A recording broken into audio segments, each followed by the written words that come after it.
আজকে আল্লাহ শুকরিয়া আদায় করছি ২৬ দিনের মাথায় বা ২৭ দিনের মাথায় আমাদের উপর যে জুলুম করা হয়েছিল, সর্বশেষ জুলুম আমাদেরকে নিষিদ্ধ করে, সেটা ইতিমধ্যে প্রত্যাহার হয়েছে। আলহামদুলিল্লাহ। এটার এই স্টিগমাটা সর্বশেষ আমাদেরকে কেন দেওয়া হয়েছিল? আন্দোলনটাকে ডাইভার্ট করার জন্য, ইস্যু ডাইভার্ট করার জন্য।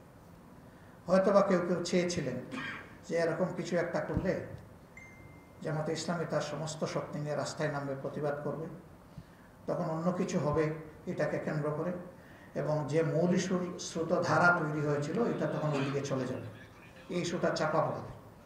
আমাদের দেশে কয়েক বছর ধরে আমরা শুনে আসছি যে এক ইস্যুতে আরেক ইস্যু চাপা পড়ে যায়।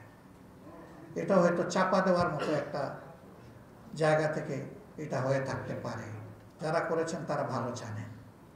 আপনাদেরকে সাক্ষী রেখে বলছি যে রাজনৈতিক দল হিসাবে কারোর প্রতি আমাদের কোনো ক্ষোভ নেই, আমরা সবাইকে ক্ষমা করে দিলাম।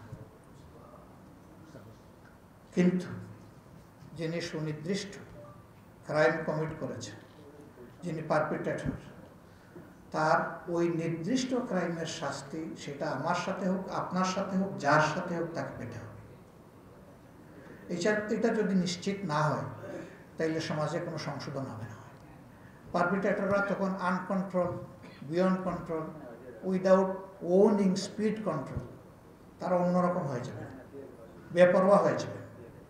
এই জন্য এটা ন্যায্যতার দাবি, ন্যায় বিচারের দাবি, সভ্যতার দাবি, সামাজিকতার দাবি, শান্তির দাবি, এটা হতে হবে। সেই ক্ষেত্রে যারা ব্যক্তিমরা যদি তারা কোনো সঙ্গত উদ্যোগ নেন, সেই উদ্যোগে সকল রাজনৈতিক, সামাজিক, সাংস্কৃতিক, সাংবাদিক সকলের তাদেরকে সাপোর্ট করা দরকার। কিন্তু তারা অসঙ্গত কিছু হলে আমরা তাদের সাথে নেই।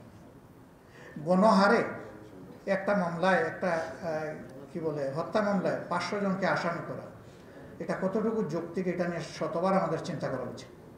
তাহলে কিন্তু এর আড়ালে মূল ব্যক্তিটি কিন্তু বেঁচে যাওয়ার সুযোগ তৈরি হয়ে যাচ্ছে। আমরা আমাদের সংগঠনকে বলেছি, ঠিক আছে আমরা সবার চাইতে মজলুম বেশি, কিন্তু অত মামলার আমাদের প্রয়োজন নেই। সিম্বলিক কিছু মামলাই মানুষের শিক্ষার জন্য যথেষ্ট। কিন্তু সেই মামলায় একজনও নিরপরাধ মানুষ যাতে আমাদের মামলার অভিযুক্ত না হয়, সেইভাবে শতভাগ আমাদেরকে নিশ্চিত হতে হবে। ১০ জন ঠিক আছে, একজন বেঠিক, এই একজনের উপর যদি আমরা করি এটা জুলুম হবে। আমরা এই জুলুম করতে চাই না। এরপরে যদি আমাদের অনিচ্ছা সত্ত্বে কোনো ভুল হয়ে যায়, আপনাদের কারো ধরা পড়ে, আমাদেরকে ধরে দিবেন, আমরা সংশোধিত হওয়ার কথা দিচ্ছি। আমরা হিংসার রাজনীতির কবর চাই, এটা আর মাথা ছাড়া দিয়ে না হোক। বিভক্তির রাজনীতির কবর চাই, এটাও মাথা ছাড়া দিয়ে না হোক। কোনো বিষয়ে আমরা জাতির বিভক্তি চাই না। আমরা সকল ক্ষেত্রেই আমরা চাই যে আমাদের জাতীয় ঐক্যবদ্ধ থাকুক। আপনাদের দোয়া চাই, পরামর্শ চাই, সমালোচনা চাই, ভালোবাসা চাই, সাহায্য চাই।